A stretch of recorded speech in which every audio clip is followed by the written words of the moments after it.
நமஸ்காரம். வாழ்க்கையில் ஒரு சிறு பாடம் அதை இந்த கதையின் மூலமாக கற்றுக்கொள்ளலாம்.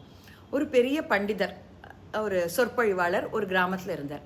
அவரை அடுத்த கிராமத்திற்கு வந்து சொற்பொழிவு ஆற்றுமாறு கேட்டுக்கொண்டார்கள். உடனே அவரும் ஒரு குதிரை வண்டிக்காரனை பிடித்து கொண்டு அதில் ஏறி போகிற வழியெல்லாம் நல்ல மழை, அன்னைக்கு எக்கச்சக்கம் மழை. அவர் வந்து அந்த சொற்பொழிவாற்று இடத்துக்கு போனாக்க யாருமே வரல, ஒத்துருமே இல்லை மழையினால். அந்த குதிரைக்காரன் மட்டும் உட்காண்டிருக்கான். இவருக்கு மனசு ரொம்ப வருத்தமாயிடுறது. இவ்வளோ தூரத்துலேருந்து வந்து நம்ம என்ன பண்ணுறது அப்படின்னு சொல்லிட்டு, சரி குதிரைக்காரனை கூப்பிட்டு, பா இந்த மாதிரி இருக்குது, நீ என்ன சொல்கிற அப்படின்னு சும்மா கேட்குறாரு அவர். எனக்கு இதெல்லாம் புரியல சாமி, ஆனால் ஒன்று, என்னெண்டா 30 குதிரை இருக்குது, நான் அதுங்களுக்கெல்லாம் புல்லு வைக்க போகிறச்சே, மற்ற குதிரையெல்லாம் மேய்ச்சலுக்கு போயிடுச்சா கூட ஒரு குதிரை இருந்தால் கூட அதுக்கு புல்லு வச்சுட்டு தான் வருவேன் அப்படின்றான். இவருக்கு உடனே ரொம்ப சந்தோஷமாயிடுறது. உடனே அவனை உட்கார வைத்துக்கொண்டு தனக்கு தெரிந்த அத்தனையும் சொற்பொழிவு ஆட்டிடுற.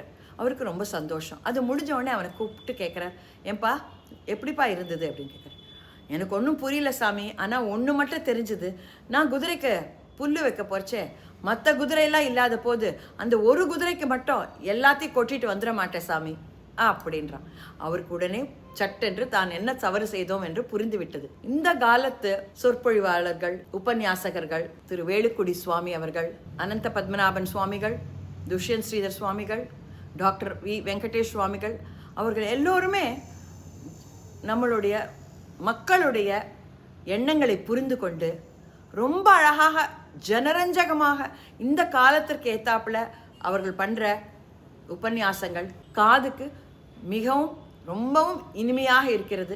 அதனால் அவளுக்கு ஒரு பெரிய மனசார ஒரு நன்றி. வணக்கம்.